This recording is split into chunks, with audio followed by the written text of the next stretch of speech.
Hello tout le monde, j'espère que vous allez bien.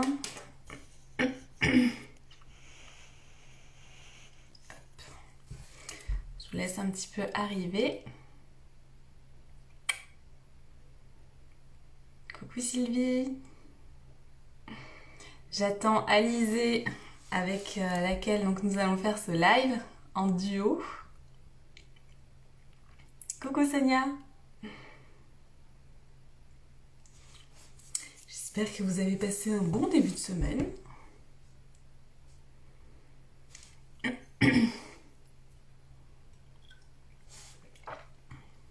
Ah ça y est. Hop. Alizée va nous rejoindre. Coucou Nadège.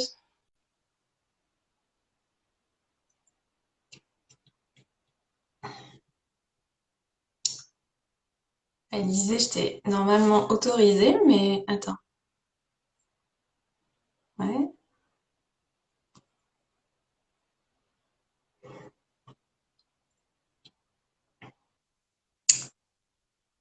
Je te vois pas arriver, Alizée.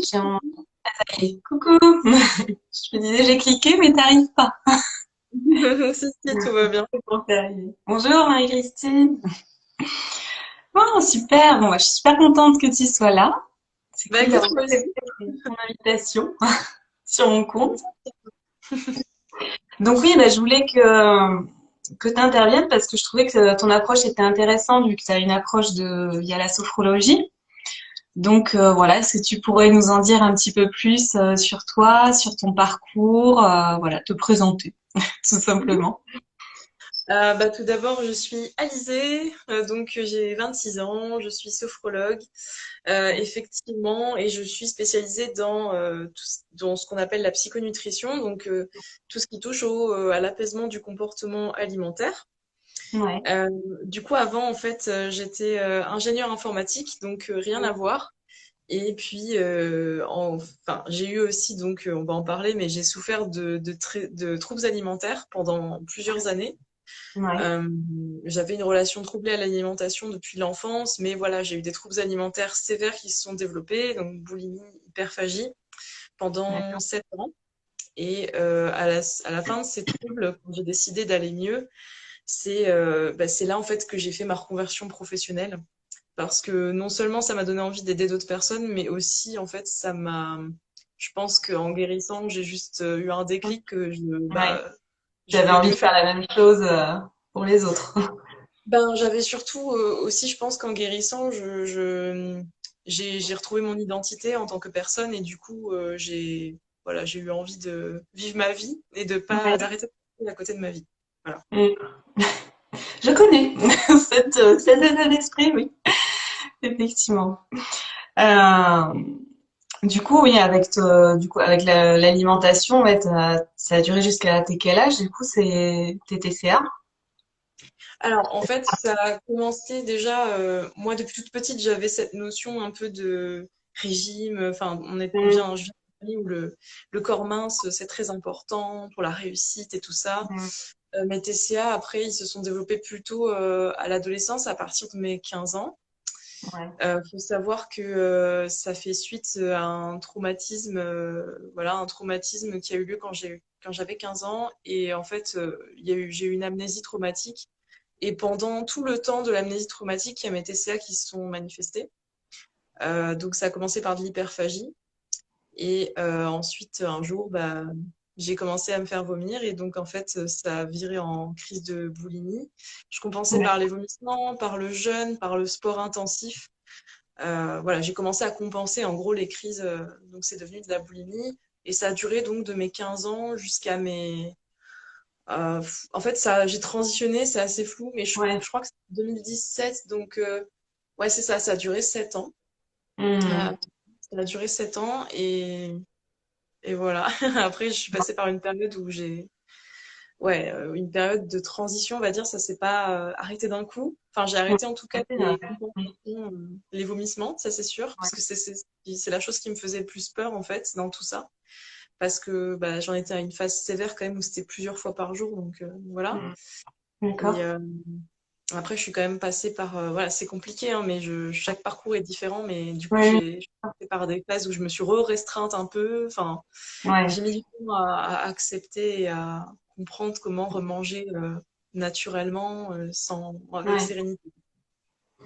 Et ça, dans ton enfance ou adolescence, parce que moi, ça me fait écho quand tu me dis que oui, t'avais cette image-là, qu'il fallait être mince, etc. Enfin, que t'avais de la valeur en étant mince. Enfin, moi, c'est Ouais. typiquement aussi un peu l'image que j'ai eue via mes parents, même si ça n'a jamais été directement dirigé contre moi, en fait. Mais je voyais bien à leurs yeux que voilà, c'était quand même mieux si tu pouvais être mince, quoi.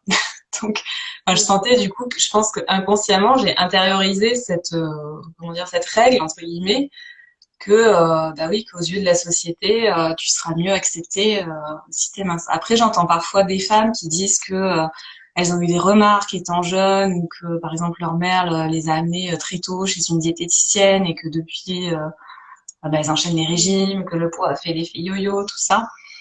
Mais ouais, je sais pas du coup pour toi, est-ce que c'est un peu, t'as eu une remarque en particulier ou c'est plus des petits trucs un peu disséminés comme ça au fil de Alors, l'eau? faut savoir que ouais, ça résonne en moi tout ça. Moi, il faut savoir qu'actuellement, j'en veux pas du tout à mes parents. Voilà, Mhm. c'est quelque chose, j'en ai un peu parlé Ouais. avec eux et tout. C'est surtout dans ma maman qui elle-même avait un gros mal-être avec son Mhm. physique, Ouais. qui elle-même a fait depuis toute jeune plein de régimes, de trucs, elle a tout testé. Mhm. Et en fait, moi, quand j'étais petite, à un moment, j'ai commencé à prendre un peu de poids vite fait, mais c'était rien du tout. Enfin, vraiment, c'était vraiment normal, quoi, parce que voilà, enfin, il y a plein d'enfants qui Oui, prennent du poids à ouais. certaines périodes. Et bon, bah, moi, c'était ouais, beaucoup de remarques, effectivement. Et puis, bon, bah, va falloir se restreindre, va falloir faire attention. Et donc, il y a eu des aliments qui ont été supprimés. Et du coup, j'allais, dès mes 8 ans, en fait, j'avais ce comportement où j'allais en cachette manger dans les placards. Ah ouais, dès 8 ans déjà, ouais. Puis toute mon adolescence, du coup, ça a été enfin des commentaires sur mon poids, ah t'as Mhm. grossi, ah là c'est bien, t'as maigri, il faut que tu restes comme ça. Moi De pour la part moi, de qui, à l'école ou de ta famille? non Tu veux toujours dire? de ma famille, de ma Dans ta- maman. Mhm. Après c'était pas voulu, enfin c'était pas méchant Oui, volontairement, c'était simplement je pense parce qu'elle voulait que je sois heureuse et oui, que malheureusement oui, c'est de la tout à fait. grossophobie analysée, c'est que ben pour elle, si je prenais du poids, j'allais pas trouver d'amoureux ou d'amoureuse, Mhm. j'allais pas pouvoir avoir le travail que je voulais, etc. C'était à ce point, en Ouais. fait. Alors que c'est faux. Mais, Oui. euh, mais voilà, c'était compliqué. Ma mère, il fallait qu'on soit mince à l'extrême, etc. Voilà, aujourd'hui, c'est un sujet dont on arrive à peu près à parler. Mhm. Mais il y a des remarques qui ne sont plus faites, mais jusqu'à il n'y a pas si longtemps que ça, c'était le scan. Ah, t'as Ouais, perdu, ou ah, t'as ouais, repris. ouais, ouais. Et je dis, mais finalement, enfin, voilà, le moment où ça s'est arrêté, c'est quand j'ai commencé à poser la question très calmement, mais tu sais, à quoi ça sert de dire ça? Et Oui, puis surtout, ouais. ça me fait du mal d'entendre ça. Enfin, ça m'aide pas, ça m'avance pas à grand-chose. Même Et en j'aimerais. sachant maintenant dans quel métier tu t'es orienté, elle te faisait encore ce genre de remarques? Oui, oui. Ouais. Ok. Maintenant, mais il y a encore un an ou deux, au tout début, mais je crois que j'étais pas encore spécialisée. Mais Hmm. maintenant qu'elle sait que je suis spécialisée, je pense enfin, Ouais. maintenant, elle a capté que forcément, je sais pas si elle écoute mes podcasts, tout ça, si elle lit mes trucs. Je pense pas. Enfin, ma maman, elle est pas très réseau et internet, Oui, oui, mais voilà, en tout cas, le message est un peu passé. Mais je pense c'est que bon. c'est important, c'est un sujet important parce qu'en vrai, ces remarques, elles m'ont clairement enfin, maintenue dans des comportements restrictifs et tout ça. Et si les personnes qui regardent le live actuellement, vous avez une personne proche de vous qui vous fait ce genre de remarques, vous pouvez exprimer sans forcément être dans la confrontation ou le conflit ou quoi. Juste Hmm. dire, en fait, ces remarques, elles me font du mal, elles me rendent triste. Est-ce que tu pourrais comprendre. Enfin, voilà, moi, je suis en train d'essayer de guérir ma relation à l'alimentation et au corps, etc. Enfin, juste expliquer le Ouais, truc sans en faire une cérémonie ou quoi. Et en fait, oui, ça règle des choses. complètement.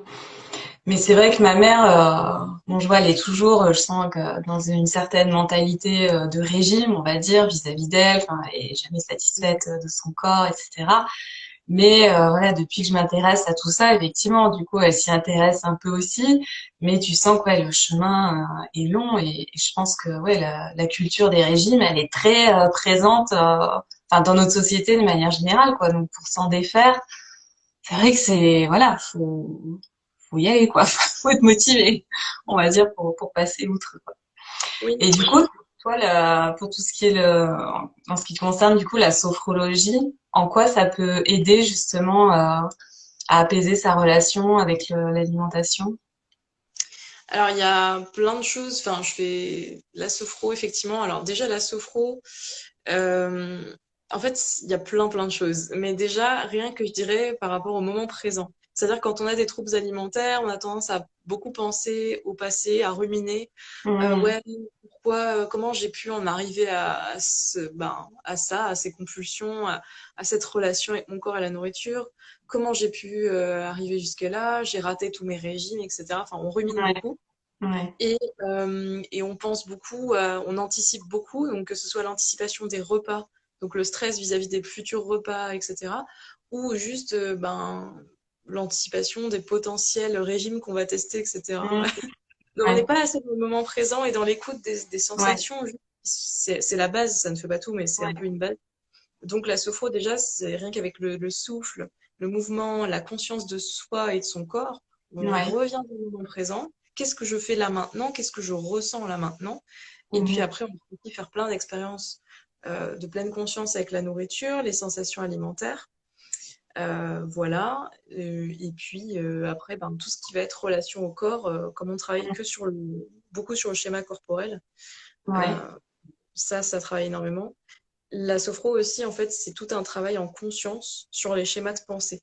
Donc, mhm, on travaille en conscience sur quand on est dans une visualisation de sophro, on est dans un état de conscience modifié et il y a moins de barrières. Il n'y a pas tous les filtres qu'on se met au quotidien.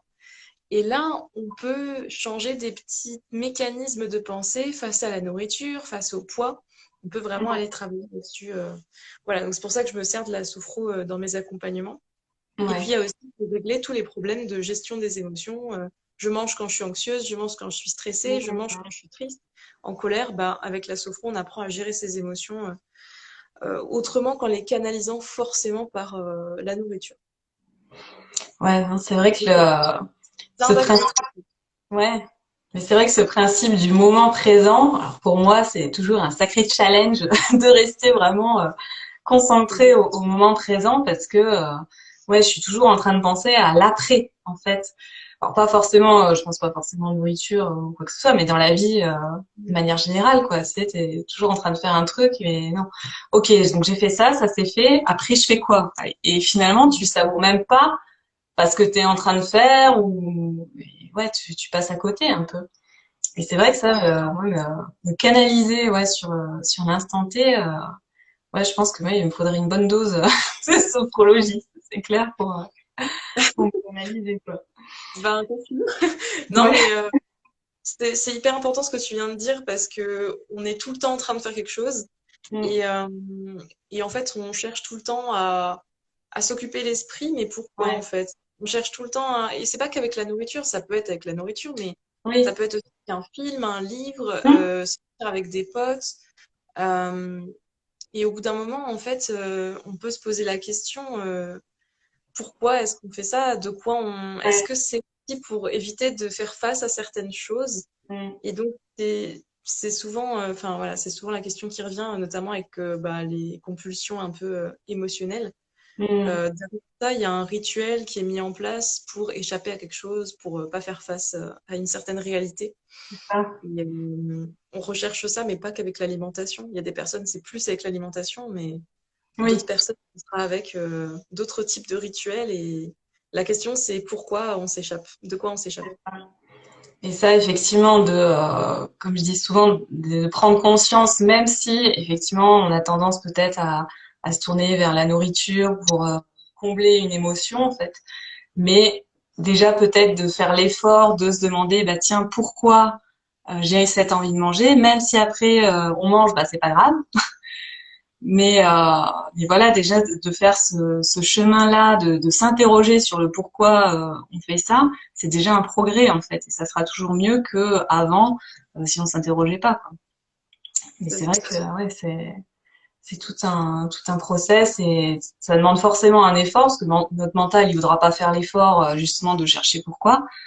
Mais voilà, je pense que si on veut un petit peu sortir de tout ça, c'est bien effectivement de se poser la question.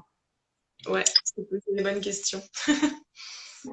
Et du coup, est-ce que ton poids il a fait un peu l'effet yo-yo depuis ton adolescence ou t'as plus ou moins stagné durant toute ta vie? Alors, ça a bugué de mon côté. J'espère que ça bug pas trop du côté des autres personnes. Est-ce que tu peux reposer ta question? Du coup, je t'ai perdu là. C'est bon là, tu m'entends? Oui, là, ça y est, je te rentends. Oui, donc je te disais, est-ce que ton poids il a eu tendance à être stable depuis ton adolescence, on va dire, ou est-ce qu'il a eu tendance à faire l'effet yo-yo? C'est vrai que bah, mon poids, alors à l'adolescence, avant que tout ça commence, je crois que je faisais à peu près 55 kilos, 1,75 m. J'étais très très sportive. J'étais la personne la plus sportive du monde. Et là, c'est l'inverse, quoi. Je ne fais plus du tout sport. Mhm. Mais mon poids, il a clairement fait un gros yo-yo. Alors, je sais même pas, enfin, ouais, ça, moi, mon TCA, ils ont pas commencé à cause de mon poids, en fait. J'avais pas de problème avec ça. Je regardais pas mon corps dans le miroir. Je m'en fichais, mais totalement. Ouais. Et d'ailleurs, c'est une bonne question à se poser. Quand est-ce que tout ça a commencé et pourquoi ça a commencé en quelle année exactement toutes les Mhm. personnes qui parlent là, demandez-vous. Et ouais, mon poids, il a énormément fluctué, malheureusement. Ouais, ça a fait pas mal de yo-yo. Et au cœur de mes troubles, donc de la boulimie, il y a eu des moments où je pouvais perdre. Ben, je m'en souviens parce que c'était une obsession, hein, mais voilà, il y a des moments où je pouvais perdre 7 kilos en une semaine parce que bah, je jeûnais, en fait, je ne mangeais plus. Mhm. Donc D'accord. forcément, je perdais, mais c'était n'importe quoi. Enfin, je veux dire, c'est très dangereux de faire ça, Ouais. de jeûner, puis après de remanger plein de trucs, puis de se refaire vomir. Enfin, c'était l'enfer. Donc moi, mon poids, il est allé de 55 jusqu'à le plus haut que j'ai fait, je crois, c'était au-dessus de 80, entre 80 et 85 kilos, Mhm. pour la même taille, hein, quoi. Donc, et pourquoi j'ai pris tout ce poids-là? Je suis montée jusqu'à 80 et quelques parce que j'avais arrêté. C'était le moment le plus dur. J'ai arrêté les crises de compensation, enfin le vomissement, le jeûne, etc. Par Ouais. contre, je continuais à beaucoup, beaucoup manger parce que je me Manger. suis réutilisé des aliments. Et donc là, j'ai pris du poids. Mais après, en fait, dans cette phase-là, je l'ai noté que bah, je prenais du poids. J'en ai parlé il y a pas longtemps dans un post. Et d'ailleurs, ça a fait une sorte de mini débat assez intéressant parce que à cette époque-là, ouais, j'étais mal en fait. Parce que je voulais guérir, je voulais aller mieux, mais je notais que je prenais du poids. Mais je continuais à me dire non, non, faut pas que je lâche. Donc je prenais encore plus de poids. Et tant que j'ai été focalisée sur ce poids, eh ben, j'étais pas heureuse en fait. Parce que quand j'en prenais, du coup, j'étais triste. Quand j'en perdais, j'avais peur d'en reprendre.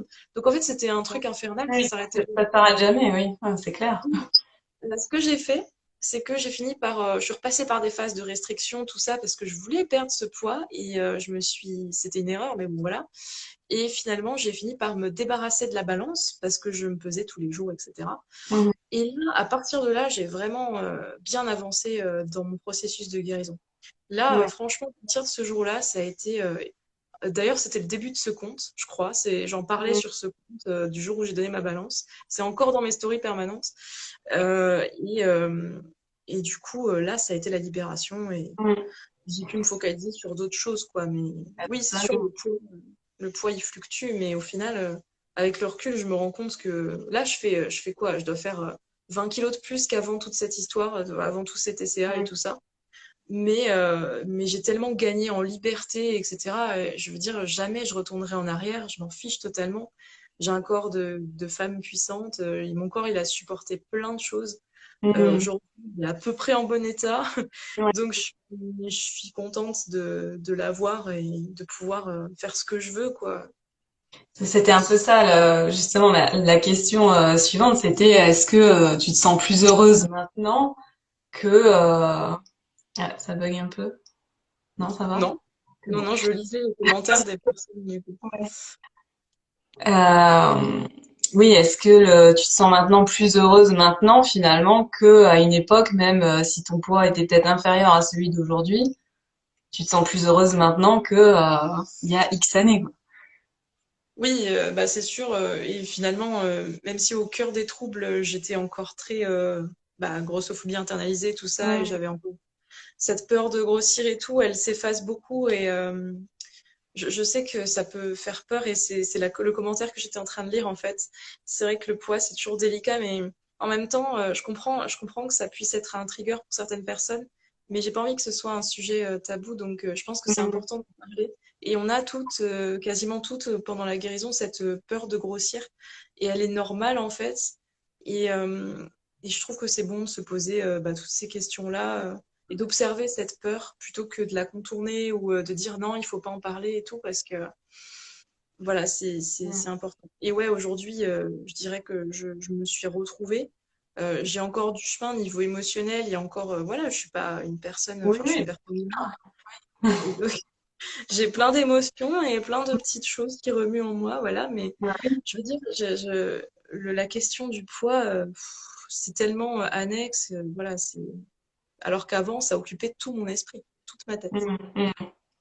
Mais Toi, ouais, ne ça donnons pas de chiffres. Ok, d'accord. Ouais, excusez-moi. C'est vrai que peut-être que les chiffres, c'est pas très parlant en plus parce que chaque corps est différent et tout, mais paraît différent, mais bon, c'était pour situer, on va éviter, dire, ton, éviter de situer. toi, ton process. Mais oui, ça me fait écho quand tu me dis, enfin, avec ta relation avec la balance, parce que moi, c'était mon gros problème en fait. J'avais pas tellement, j'ai jamais vraiment fait de régime drastique. J'ai jamais eu vraiment de diabolisation des aliments, voilà, sans plus. Mais c'est vrai que oui, je me pesais tout le temps. C'était tous les jours, plusieurs fois par jour, Ouais, jusqu'à un moment où je me suis. Et puis oui, le poids, enfin le chiffre affiché n'était jamais celui que j'attendais, hein, évidemment, c'était jamais assez bas. Et jusqu'au jour où j'en ai eu marre et je me suis dit non mais c'est bon, je la mets au placard ma balance et depuis. Alors au début ouais c'était un peu stressant les premiers jours, tu sais, t'as l'impression tu sais, de sauter un peu dans le vide, de dire ah ouais mais j'ai comment dire mon baromètre tu sais pour savoir entre guillemets si je mange bien ou si je mange pas bien.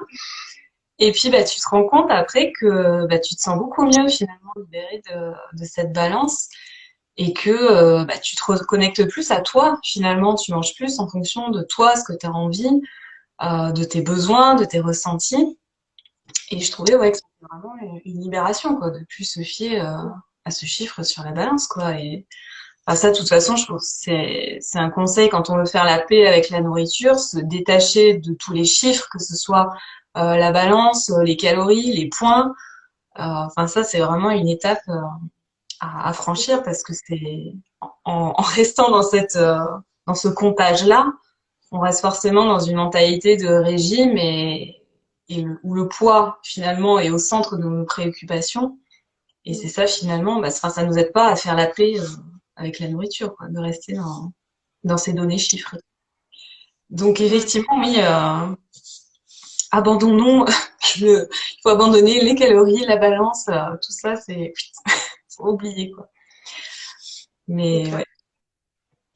Après, moi, ce que je remarque, c'est que, enfin, souvent dans les femmes là que je croise, bah, c'est souvent des femmes qui ont, alors, vous pouvez peut-être témoigner celles qui sont là en live, mais beaucoup de femmes qui ont fait beaucoup de régimes, oui, qui avaient tendance à catégoriser des aliments.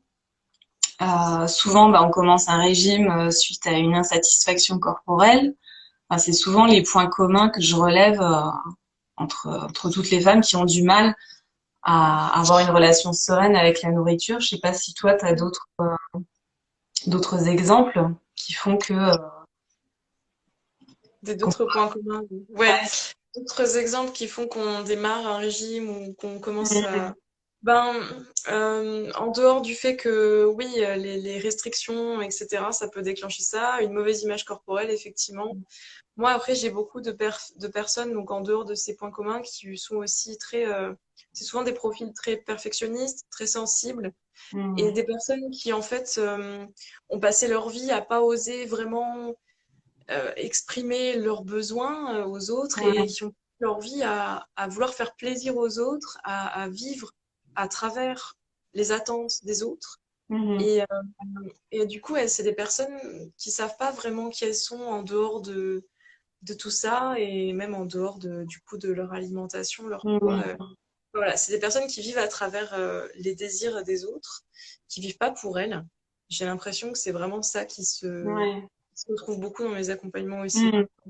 Oui, c'est vrai que cette notion, oui, de perfectionnisme aussi, c'est vrai que oui, ça revient souvent, ça aussi. Et ouais, le fait de vivre pour les autres, oui. Apprendre à se retrouver, c'est important aussi, bah, de savoir finalement, oui, ce qu'on veut, nous, sorti de ce rapport avec la nourriture. Et puis surtout que enfin, quand on pense sans cesse à la nourriture, finalement, enfin, ça fait une sacrée charge mentale aussi. Et enfin, je trouve que c'est aussi intéressant, bah, de se libérer la tête de tout ça parce que bah, pour penser à des choses qui sont plus importantes et qui nous font plus vibrer plutôt que de s'inquiéter à chaque fois de savoir quel impact va avoir sur la balance le gâteau que je viens de manger. Donc ouais, non, c'est vrai il y a cette notion-là aussi. Ben ouais, ça prend de la place en fait dans la tête C'est ça. et ouais. Mm, mm.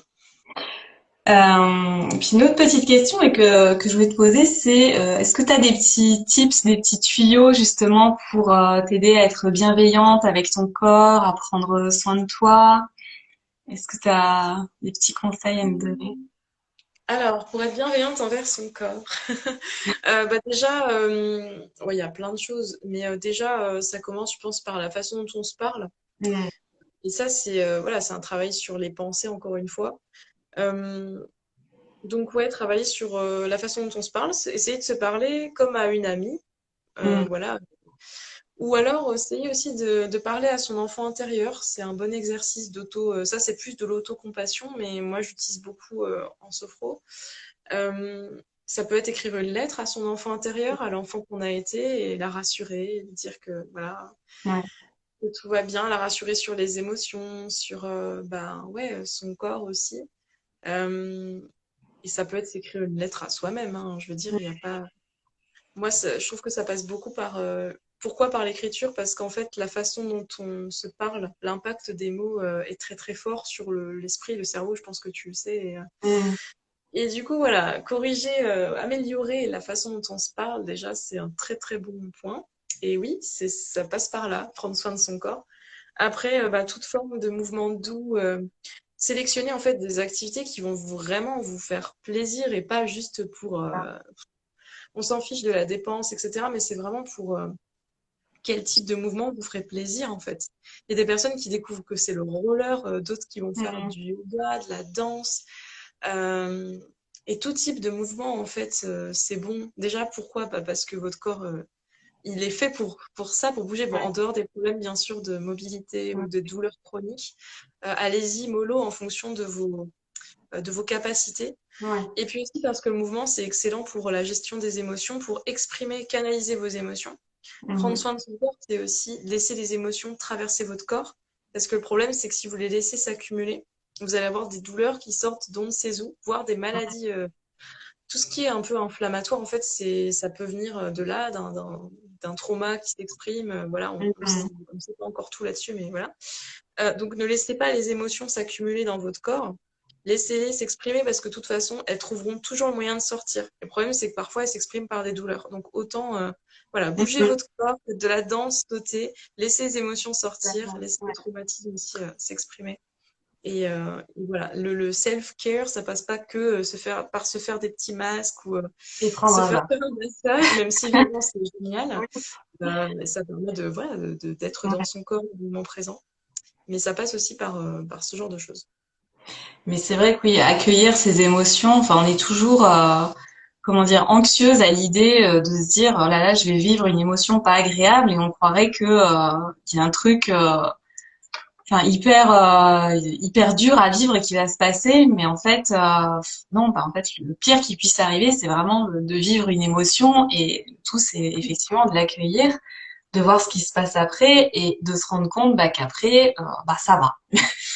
Et c'est petit à petit, en se rendant compte avec l'expérience que oui, bah finalement, tout se passe bien, je suis encore là et je m'en remets, que petit à petit, on prend confiance et oui, effectivement, on arrive à vivre ses émotions.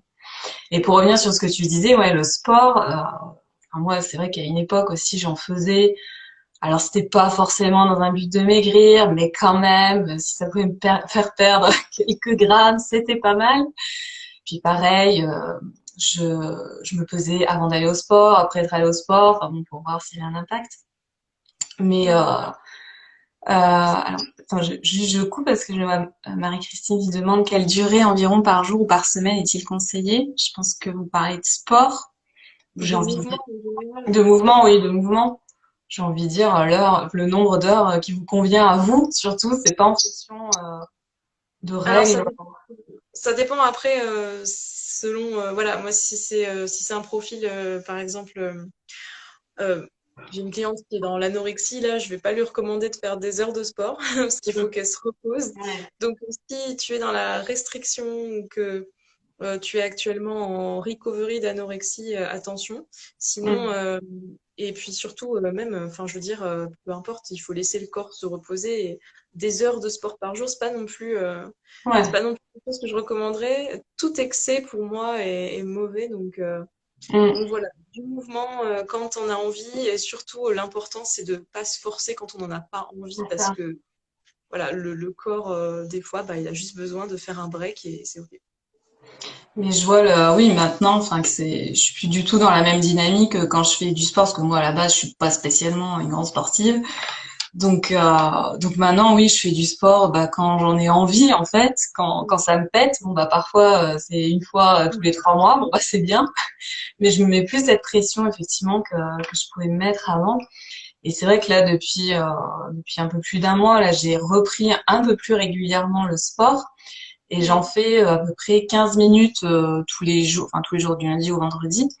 Et je trouve que oui, c'est un bon moyen, du coup, ça me permet de bouger un petit peu tous les jours, sans pour autant, parce que pareil, comme tu disais, on tombe souvent dans, comment dire, dans cet excès de se dire, oui, mais si ça brûle pas de calories, bah, je préfère rien faire.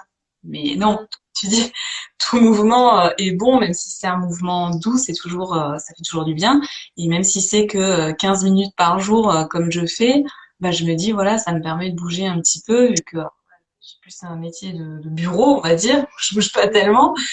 Donc, ouais, ça me fait du bien de bouger un petit peu tous les jours. Mais après, il faut pas non plus se mettre une pression. Bon, voilà, si je le fais pas tous les jours, bah, tant pis, quoi. C'est pas dramatique, quoi. Mais, ouais, je trouve qu'effectivement, depuis que je me suis remise au sport, c'est aussi un peu une manière de prendre soin de soi sans être dans comment dire, cette arrière-pensée de se dire, je fais du sport parce que ça va me permettre de plus manger après. Non, je fais Ouais. du sport parce que ça me fait du bien et que ça me permet de bouger et que voilà, ça me permet de me défouler, quoi.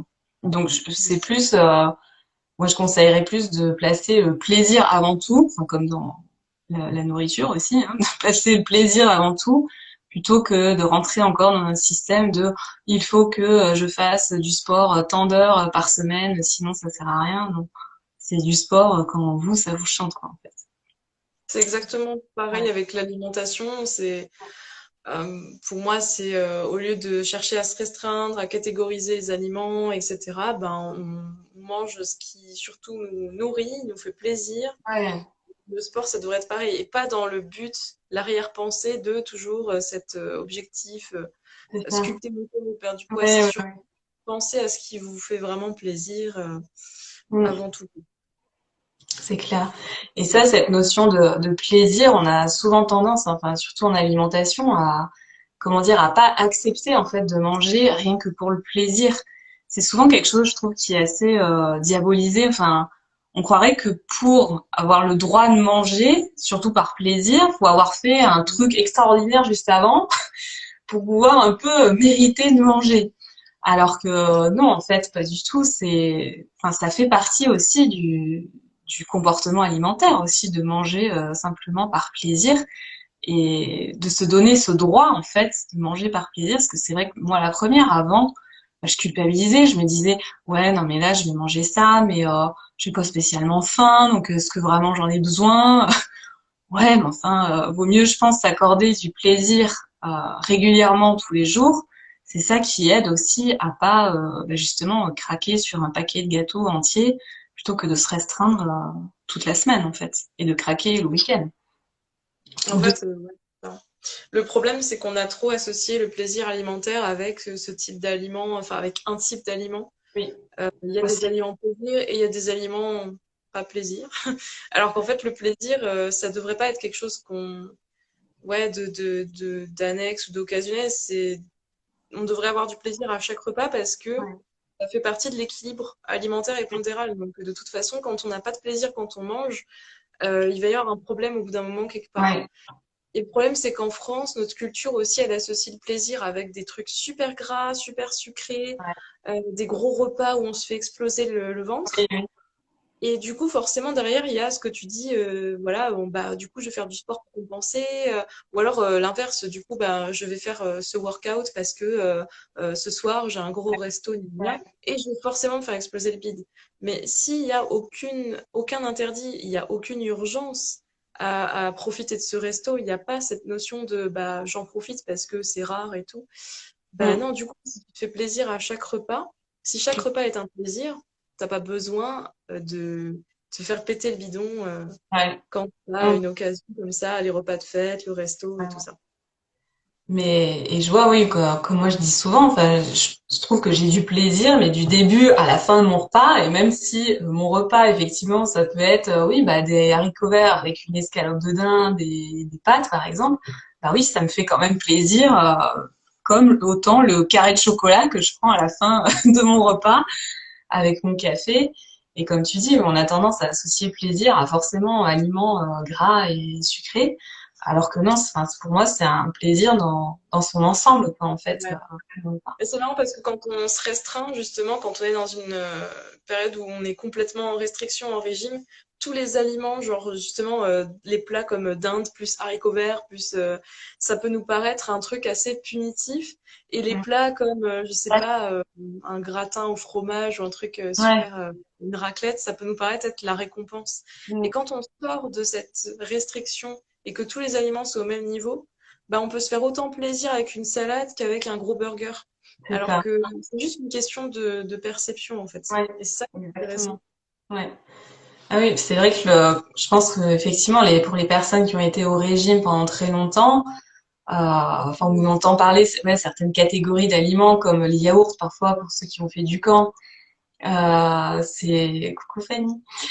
Ceux qui ont fait du camp, voilà, parfois j'entends dire les yaourts, ouais, ils en peuvent plus. Oui, Parfois oui, les légumes, effectivement, ça peut être un peu diabolisé, mais dans le sens, voilà, on n'en peut plus parce que ça a une connotation de régime et voilà.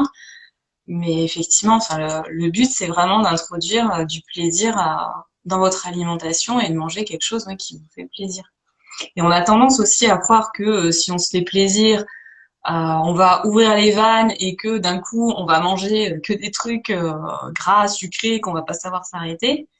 Mais j'ai envie de dire alors, effectivement que ça peut être une phase dans le sens où si vous vous êtes privé pendant des années, oui, il va peut-être y avoir cette phase où vous allez vous tourner vers ce genre d'aliments, enfin les aliments du moins dont vous êtes privé.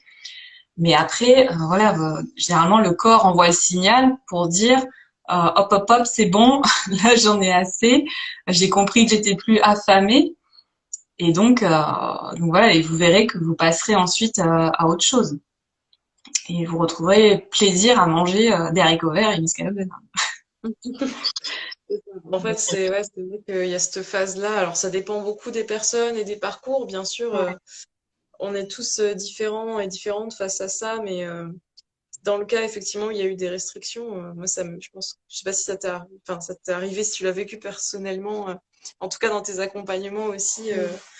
Mais enfin, ouais, quand il y a des restrictions pendant des années, ben, c'est, c'est difficile, mais il faut s'autoriser C'est ça. le fait de, ouais, on va peut-être avoir l'impression de se jeter un peu sur certains trucs, Oui, mais ça s'autorégule au fur et à mesure, au fil du temps. c'est ça.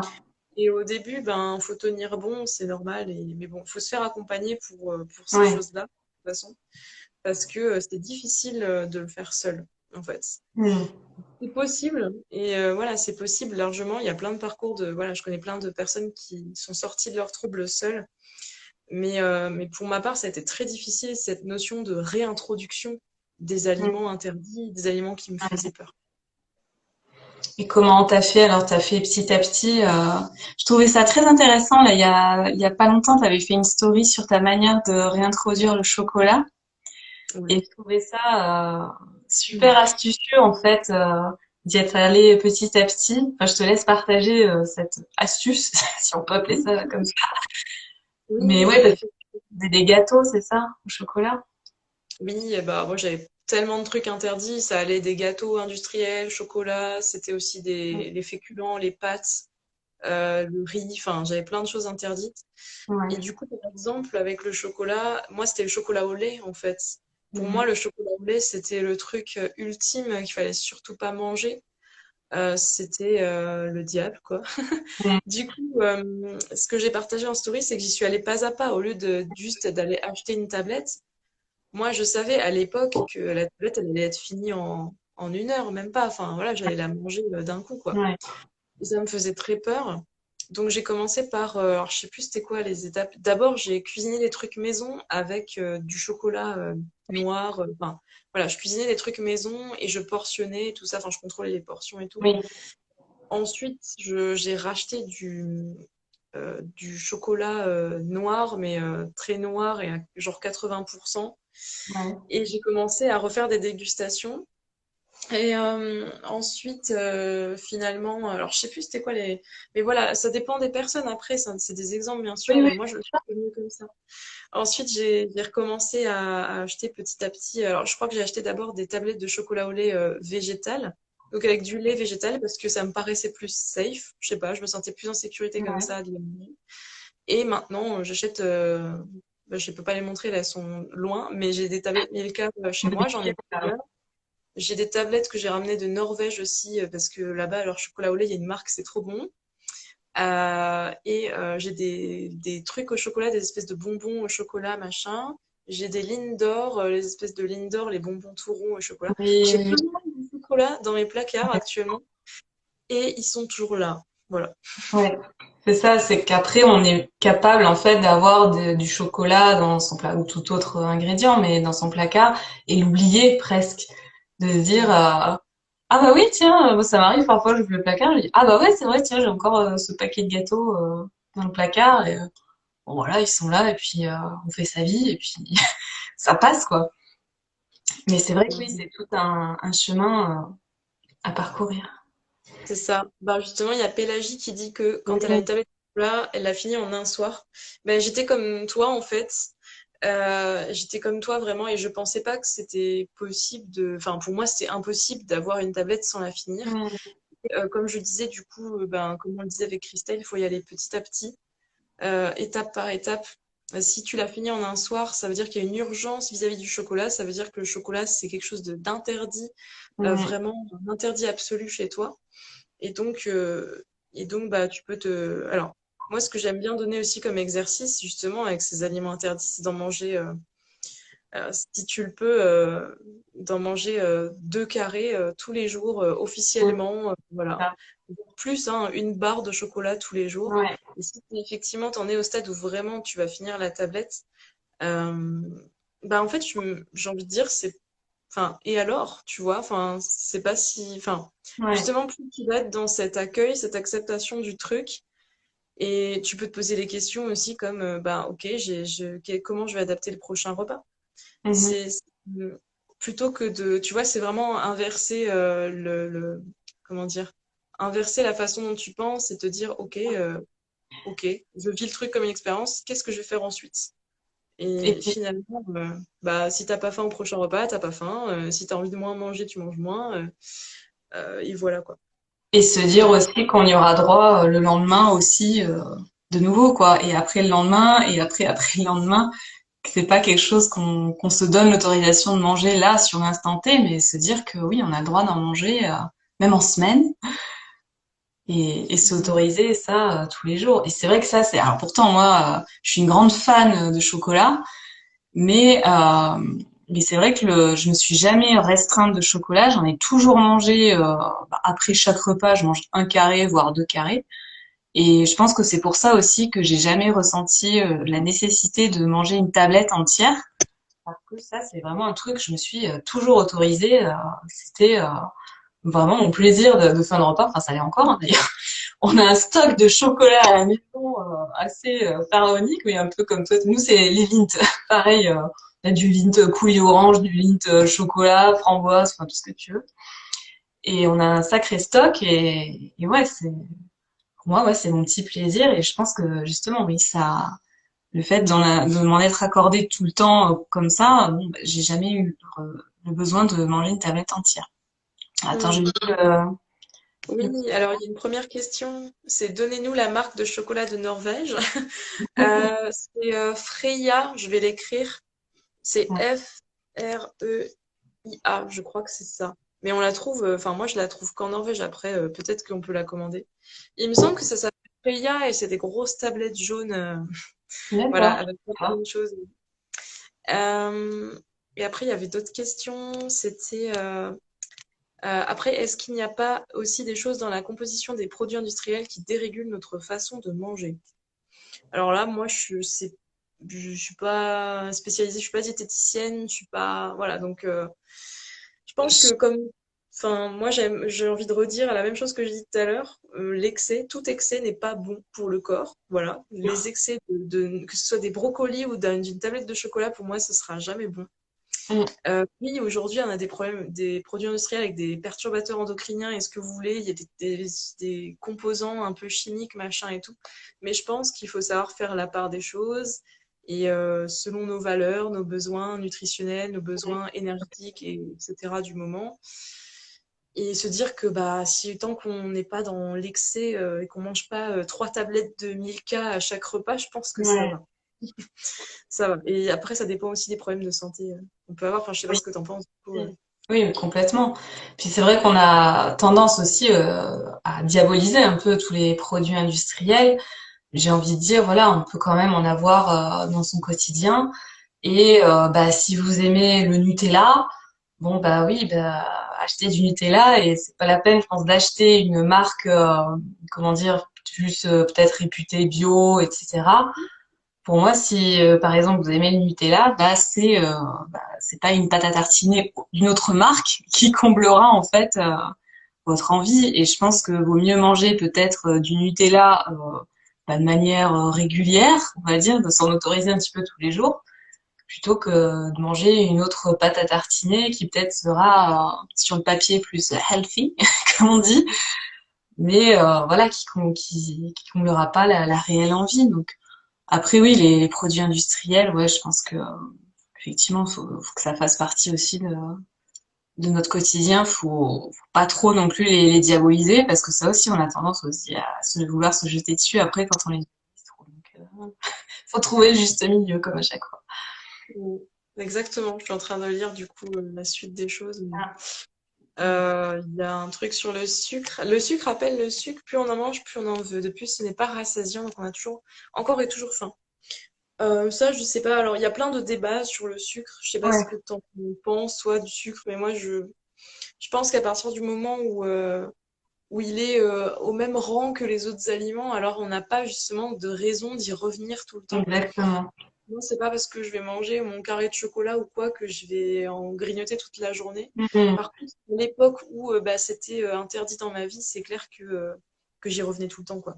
Ouais, Je pouvais me faire un pot de Nutella entier, un paquet de Prince ouais, en une seule prise, quoi, juste en une ouais. demi-heure.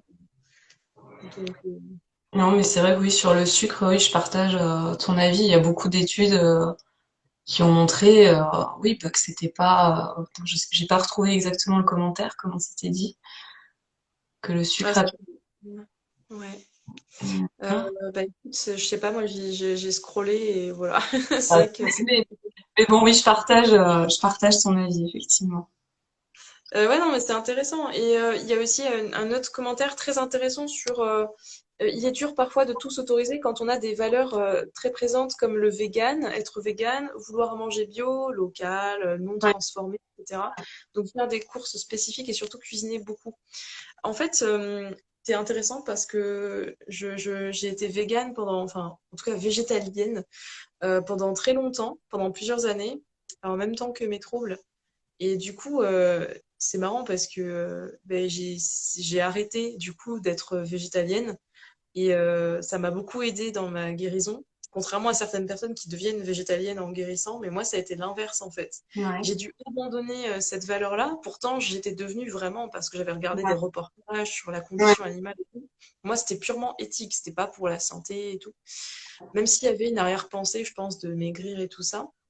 Mais c'est intéressant cette question. Et j'ai eu des clientes qui, bah, voilà, qui voulaient manger moins de viande, qui voulaient manger local. Il y a quelqu'un qui se chez moi. Ok. Mais Un petit peu. j'ai des clientes qui voulaient manger bio, local, etc. Et bah, je sais pas, je vais peut-être pas ouvrir, mais tant pis. Ça doit être une erreur. Et, euh, et qui, du coup, ont dû abandonner quelque temps leurs valeurs Oui, pour guérir. ouais. Je pense qu'effectivement, le temps de la guérison, faut peut-être mettre un petit peu de côté ses valeurs, parce qu'en plus, ça, je pense qu'il y a cette notion, on en parlait un petit peu au début, de perfectionnisme, justement, de fait de, enfin, je trouve que ça met encore une charge mentale supplémentaire, et je pense que faut se dire qu'on peut mettre de côté ses valeurs le temps de la guérison, ça n'empêchera pas de revenir à ses valeurs une fois que vraiment on aura remis tous les aliments sur un même piédestal. Mais et du coup, toi, t'es pas forcément là actuellement redevenue végétalienne après coup? Non, bon, en fait, non, j'essaie d'aller au plus simple et je Ouais, sens que tu vois, enfin, depuis que j'ai re-switché en mode omnivore, bah, je sens que c'est plus simple pour moi et peut-être qu'un jour j'y reviendrai, tu vois, tout doucement. Pour ouais. l'instant, je ne me sens pas prête. Mm. Et puis, il faut savoir que après la fin de mes crises, j'ai développé des douleurs au ventre, douleurs digestives, etc. Et du coup, tout ce qui était un peu légumineuse, ça accentuait énormément mes problèmes. D'accord. Donc, du coup, j'avoue que ça me Oui, tente pas pour pour l'instant l'instant, d'y ça revenir. parle pas plus que ça, ouais. Mm. Ouais. Ok. Je regarde si j'ai d'autres questions. Alors, parfois j'ai envie d'un truc sucré tout de suite, mais pas d'un truc industriel ou non vegan, donc c'est difficile. Hmm. Ouais, mais pas Ouais, d'un en truc. fait, ouais, c'est parce que ben, ça me faisait la même chose. Quand j'étais végétalienne, ben, je crisais sur des aliments. Ça m'arrivait du coup de criser sur des aliments pas du tout vegan et industriels, alors que moi j'étais dans le vegan, healthy, tout ça. Mm. Et en fait c'est normal. Enfin, malheureusement, ça fait partie du trouble et ça veut dire que quelque part le véganisme, pour l'instant, peut-être que tu peux le mettre de côté. En fait, tu peux te dire que c'est temporaire, que tu Mm. connais tes valeurs, tu sais qui tu es au fond de toi et Ouais. voilà, tu sais quelles sont tes valeurs, mais juste tu as besoin de temps pour Mm. pouvoir les mettre en application. Et pour l'instant, peut-être que tu peux te dire que tu vas te focaliser sur ton comportement alimentaire avant de devenir bah, végétalienne, quoi. Mm. Je sais que c'est dur, hein, mais Ouais. ça a été dur pour moi d'arrêter, de reprendre Enfin, je suis pas une viandarde, hein, donc c'est clair. Mais Mais je pense voilà. que c'est pour un mieux après, donc ouais, je suis d'avis aussi, effectivement, de mettre ça de côté si vraiment tu sens que c'est difficile pour y revenir effectivement après. Ouais.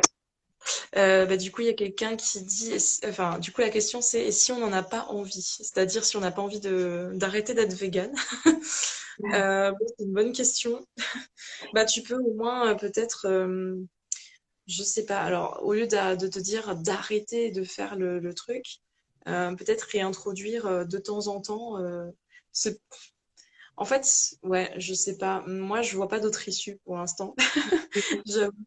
Après, c'est au cas par cas et là, bon, ce serait un accompagnement. Je sais pas ce que t'en penses, mais Bah, voir effectivement ce qui est prédominant. Est-ce que bon, c'est le côté vegan, le côté comportement alimentaire. Après, tout, effectivement, quand on fait tout un process d'alimentation intuitive, de travail sur soi, etc., on arrive à combiner les deux. Mais effectivement, oui, si t'en as pas envie, oui, à voir ce qui est actuellement, quelle est la chose la plus importante pour toi. Est-ce que oui, c'est de respecter ce côté vegan ou c'est justement d'essayer d'aller vers une paix vers l'alimentation. À voir. Euh, Pas de Mais souci. Pardon, je répète avec du commentaire. Pas de souci.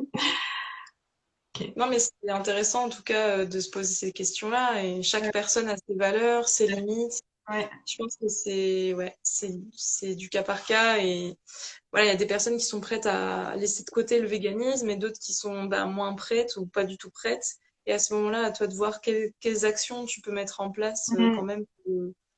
même pour éviter la frustration en fait. C'est surtout ça. C'est bien. Ouais, carrément. Ok. Bon, je crois qu'on a plus trop de commentaires. Parce un petit peu, normalement, c'est bon. Ok. Bon, écoute, je sais. Est-ce que tu voulais rajouter quelque chose pour la fin?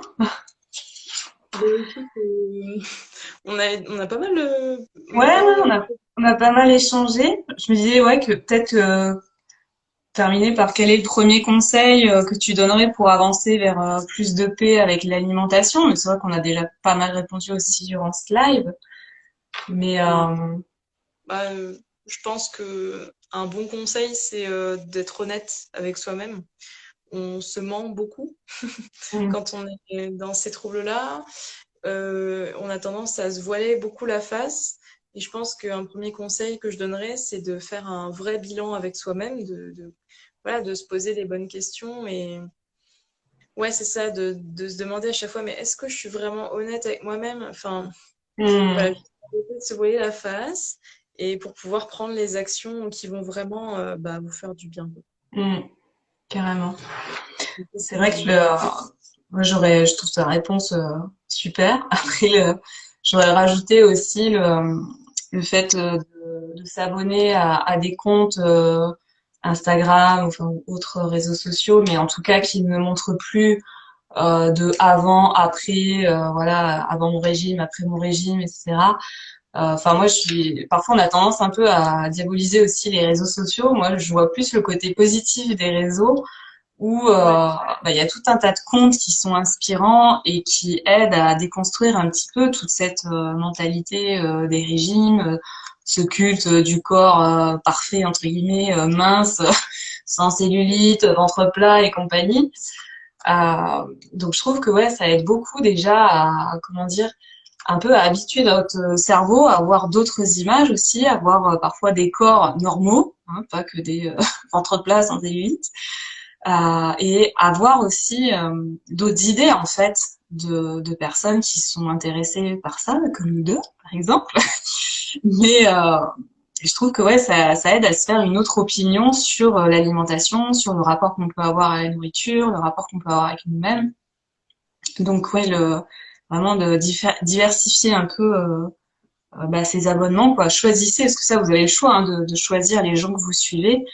Donc, ceux qui vous apportent rien et qui, au contraire, vous font culpabiliser en vous montrant des avant-après, et si vous dites, bah oui, mais moi, j'arrive pas à perdre 500 grammes, bon, bah voilà, dites-vous que celui-là, vous pouvez l'évincer et vous abonner à des comptes, voilà, qui sont plus pour une paix avec la nourriture, une paix avec son corps, voilà, ce genre de compte-là. oui, exactement. Bah, c'est un super bon conseil, effectivement. Comme on passe de plus en plus de temps sur les réseaux, déjà faire une bonne cure de réseaux sociaux, genre hop, déconnecter de tout quelque temps Ouais, et effectivement faire un gros tri. Parce que souvent, quand on a des TCA notamment, moi c'était que des comptes de nourriture, de recettes et de ouais, fitness. ouais, Donc il y avait tout ça dans ma vie et donc au bout d'un moment, ouais, quand on pense qu'à ça et qu'on voit que ça sur les réseaux, ça oui, sature. Donc c'est ça clair. mettez-vous d'autres images en tête. Moi, maintenant j'ai des images de la terre entière, de voyages dans des pays, des paysages, Ouais, des animaux, de l'humour aussi, et des vidéos oui, d'humour. carrément. Mais enfin bon, forcément, j'ai un peu des pros qui parlent de TCA ou de rapport au corps, mais c'est parce que c'est mon Oui, domaine, donc voilà. oui, Mais bien en sûr. tout cas, c'est un super bon conseil, effectivement. Et puis des comptes, même au-delà de ça, comme tu dis, ouais, des comptes, comme tu dis, de voyage, effectivement, d'être abonné à des comptes qui vous permettent de penser à autre chose que la nourriture, qui vous permettent de vous réaliser dans votre vie quotidienne, en fait, tout simplement. Qu'est-ce qui vous fait vibrer, en fait, dans votre vie, si ce n'est, bon, ok, il y a ce rapport à la nourriture, peut-être sur lequel à travailler. Mais après, au-delà de ça, enfin, je suis sûre que tout le monde, on a des passions, on a des centres d'intérêt. Donc, abonnez-vous aussi à ça, à des comptes qui vous aident à vous pousser vers le haut, en fait, hein, tout simplement. Donc, voilà. Bon, bah écoute, je pense que... Regarde Oui, juste. c'est Oh, passé très purée, vite. 21 heures pile. Du coup, ça m'a fait 1 heure pile. Bon, bah écoute, ouais, c'était très sympa de t'avoir sur ce compte, hein. Encore merci. C'était chouette comme échange. Oui, merci. J'espère que tous ceux qui étaient présents, ça vous a un petit peu aidé. Ça vous a ouvert un petit peu les idées sur le rapport qu'on peut avoir à la nourriture. Vous avez eu quelques tuyaux. De toute façon, oui, si Insta ne bug pas, le live sera en replay. On croise les doigts. Oui. Voilà, il y sera. Et puis, bah, en tout cas, merci beaucoup pour ta présence. Merci à tous ceux qui étaient là. Est-ce que tu veux dire un petit mot de la fin? Tu veux rajouter quelque chose?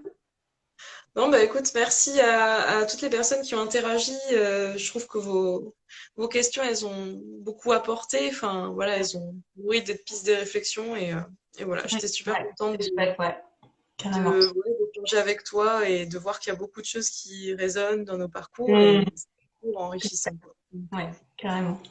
merci pour ça. Bon, bah, merci beaucoup. Bonne soirée à tout le monde. Et puis, on se dit à bientôt. Belle soirée. Bonne soirée. Ciao.